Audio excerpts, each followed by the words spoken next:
اے صاحبان ایمان تقوی پروردگار اختیار کرو اور سچوں کے ساتھ ہو جاؤ۔ تو اللہ نے قرآن میں نام نازل نہیں کیے ہیں، کام نازل کیے ہیں۔ تم کردار دیکھتے رہو، ڈھونڈتے رہو سچے کو، جب تمہیں سچے مل جائیں تو پھر ان کے ساتھ ہو جاؤ۔ اور پھر اور واضح کر دیا، ظاہر ہے ایک جیسا دماغ تو سب کا نہیں ہے، کچھ تو اشاروں میں سمجھ لیتے ہیں، کچھ کو بہرحال کچھ صراحت کے ساتھ سمجھانا پڑتا ہے۔ جو اشاروں میں سمجھنے والے تھے ان کے لیے کافی تھا، لیکن جو اشاروں میں نہیں سمجھ پا رہے تھے تو پھر ان کے لیے اللہ نے صراحت کر دی۔ قُلْ تَعَالُوا نَدْعُ أَبْنَاءَنَا وَأَبْنَاءَكُمْ وَنِسَاءَنَا وَنِسَاءَكُمْ وَأَنفُسَنَا وَأَنفُسَكُمْ ثُمَّ نَبْتَهِلْ فَنَجْعَلْ لَعْنَتَ اللَّهِ عَلَى الْكَاذِبِينَ۔ ہم اپنے بیٹے لاتے ہیں، تم اپنے بیٹے، ہم اپنی بیٹیاں، تم اپنے بیٹے، ہم اپنے جیسے، تم اپنے جیسے، اور اس کے بعد مباہلہ کریں گے اور جھوٹوں پہ لعنت کریں گے۔ تو اللہ نے کھول کر بتا دیا کہ جھوٹوں پہ تو وہی لعنت کرے گا جو سچا ہوگا۔ صلوات پڑھیں گے محمد و آلہ۔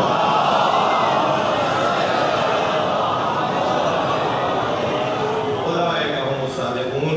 آیت کا ترجمہ اور مختصر تفصیل مکمل ہوئی میرے حصے کی۔ سچائی اور صداقت کی ایک حسین مثال اور اعلیٰ ترین مثال کو کربلا کے اس آیے کریمہ پہ عاملین آیے کریمہ اگر ہمیں مکمل نظر آتے ہیں تو وہ کربلا والے نظر آتے ہیں۔ ایمان باللہ پھر رسول شک نہیں ہے ایمان میں، مال دینے آئے ہیں، جان دینے آئے ہیں، اور پھر صداقت کا ایسا پکا عنوان کہ آج جو انہیں کچھ کہے گا وہ اونھے منہ کرے گا، اور جو ان کے پیچھے چلے گا اور ان کی اطاعت کرے گا وہ سرفراز ہوگا۔ خبردار صحابہ کرام کی توہین کرنے والا شیعہ نہیں ہو سکتا، اور اگر کوئی کرتا ہو تو میرا مجمع، محترم مجمع میں ان سے مخاطب ہو، جو کیے آپ کو تباہ اور تاخیر، جو کیے بھائی مولا کی بات کرو بس، مولا کی بات کرو بس، اس کے علاوہ ہمارے پاس وقت نہیں ہے۔ تم نے 1 گھنٹے کے خطاب میں 20 منٹ لگا دیے کسی اور کے اوپر غور کرنے، صرف مولا پہ غور کرو گھنٹے میں، 1.5 گھنٹہ جتنا تمہیں خطاب کرنا ہے مولا کی بات کرو، کسی اور کی بات نہیں کرو۔ مولا کی بات میں اگر صحابہ کرام کی بات آتی ہے تو کرو۔ توہین، بے ادبی، نامناسب جملے، چھپتے ہوئے جملے، اشارے، کنایے، خبردار خدا کے واسطے ہم پہلے سے کہتے آ رہے ہیں کسی سے دباؤ میں نہیں ہو رہے، ابھی پہلے سے کہتے آ رہے ہیں، خود بھی اس پر عمل کرنے والے ہیں۔ ایک تو یہ والا خیال رہے، سازش ہو رہی ہے، انہیں سنی شیعہ کو لڑوانا نہیں ہے، یہ جب چاہیں گے تو سنی کو لڑوا دیں گے، اور میں شیعہ قوم سے مخاطب ہوں، خبردار سنی جب لڑوا ہو تو خوشی نہیں ہونی چاہیے، تکلیف ہونی چاہیے، اس لیے کہ جب اہل سنت میں لڑائی ہوگی تو اس کا نقصان شیعوں کو بھی ہوگا۔ لڑائی نہیں ہونی چاہیے، علمی اختلاف ہونا چاہیے، گفتگو ہونی چاہیے، دلائل کی روشنی میں بات ہونی چاہیے، معقول، مستدل، منظم، تہذیب کے ساتھ بات ہونی چاہیے۔ بتائیے بات طے ہے کہ صحابہ کرام کے بارے میں توہین کرنا قرآن میں آیا ہے ان کی عظمت پر، مولا علی کا خطبہ ہے نہج البلاغہ میں، مولا سجاد کی دعا ہے صحیفہ کاملہ میں، میں تو خود پورا اشرف اصحاب رسول پہ پڑھ چکا ہوں، یہ کوئی کسی کے دباؤ میں آ کے بات نہیں کر رہے، پورا باب العلم کا میرا 2 سال پرانا اشرف، پورا امہات المومنین پر اشرف پڑھایا ہے، نبی کی زوجاؤں کے اوپر اشرف پڑھایا، النبی اولیٰ بالمؤمنین من انفسہم وازواجہ امہاتہم۔ اس آیے کریمہ کو سوچ کر نبی تمام مومنین سے اولیٰ ہیں، نبی تمام مومنین سے اولیٰ ہیں، اور نبی کی زوجائیں مومنین کی مائیں ہیں۔ اسی طرح صحابہ کرام کا مقام بہت بدل ہے۔ اگر اسے کسی نے پوچھا کہ پروفٹ کے گھر والوں کو مانتے ہیں یا دوستوں کو، ایک غیر مسلم نے اس سے پوچھا کہ آپ پروفٹ کے گھر والوں کو مانتے ہیں، پروفٹ محمد کے گھر والوں کو مانتے ہیں یا دوستوں کو؟ میں نے کہا جی دوستوں کا ہم احترام کرتے ہیں مگر اطاعت گھر والوں کی کرتے ہیں۔ یہ قاعدہ بنائیے اپنے دماغ میں، صلوات پڑھیں محمد و آلہ۔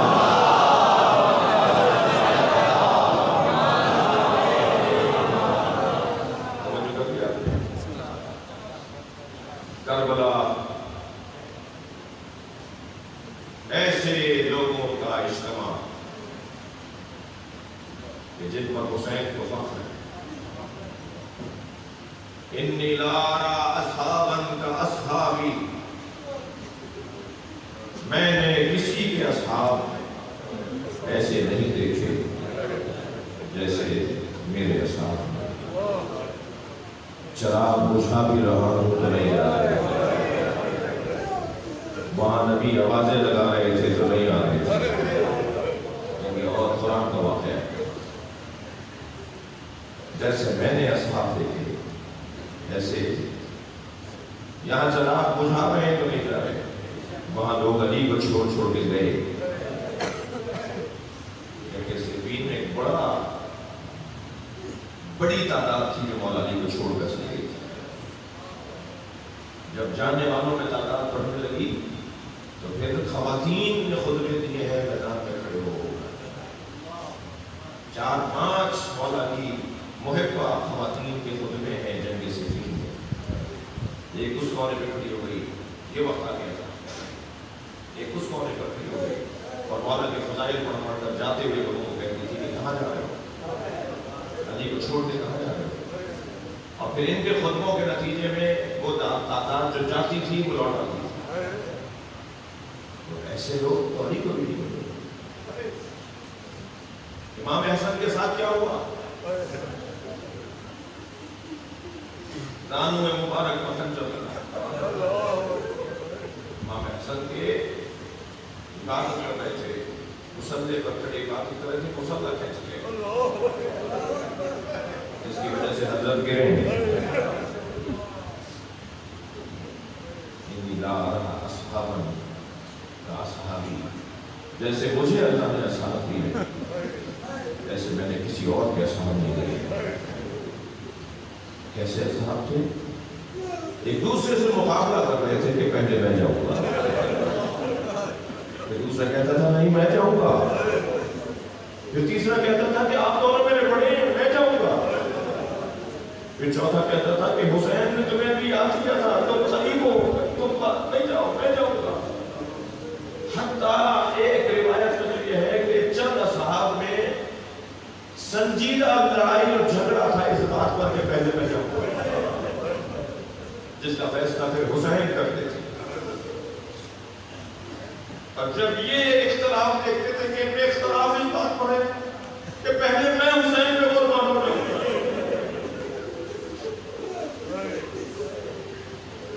اور حضرت حبیب ابن مطاہر تو قرآن کی وہ آیت بار بار پڑھ رہے تھے، من المؤمنین رجال صدقوا ما عاهدوا اللہ علیہ من قضى نحبه ومن ينتظر وما بدلوا تبدیلا. مومنین میں سے کچھ مرد ہیں جو اپنے وعدے پورے کر رہے ہیں. اجرک اللہ. ایسے اصحاب حسین کے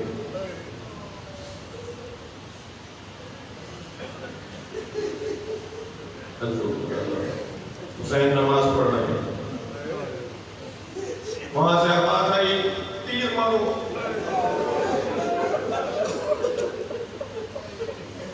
یہ جو آج محافظ کھڑے ہوتے ہیں نا ہماری حفاظت کے لیے، یہ جو گارڈز کھڑے ہوتے ہیں، یہ جو اسکاؤٹس کھڑے ہوتے ہیں، میں ان کا بڑا احترام کرتا ہوں. آپ بھی ان سے ناراض نہیں ہوا کریں، بلکہ ان کو ادب احترام ان کو سلام کریں. یہ کہاں کھڑے ہیں؟ اگر کوئی بھی ادب بدتمیز دہشت گرد آئے گا تو سب سے پہلے یہ نشانہ صحیح ہے. وہ پاک فوج کے لوگ ہوں، رینجرز کے لوگ ہوں، وہ پولیس کے اہلکار ہوں، وہ اسکاؤٹس ہوں، ان کا بڑا مقام ہے. ان لوگ دھتکار رہے ہوتے ہیں، یہ تلاشی لینا چاہتے ہیں، لوگ ان سے لڑتے ہیں. کیوں لے رہے تلاشی کو؟ اس لیے کہ حسین کے ذکر میں کوئی خلل نہ آئے. اور میں ایک مرتبہ مجھے نہیں پہچانتے بھائی، تم اگر بڑے آدمی بھی ہو تو اپنی چیکنگ کروا دو. اگر تم مشہور آدمی ہو تب بھی کھڑے ہو جاؤ کہ آؤ مجھے چیک کرو. جب حسین پر تیر پھینکا گیا تو آتا ہوا تیر سب سے پہلے زہر عین میں روکا اور اس کے بعد آواز لگائی عبداللہ، سعید بن عبداللہ، حسین کی نماز کی حفاظت.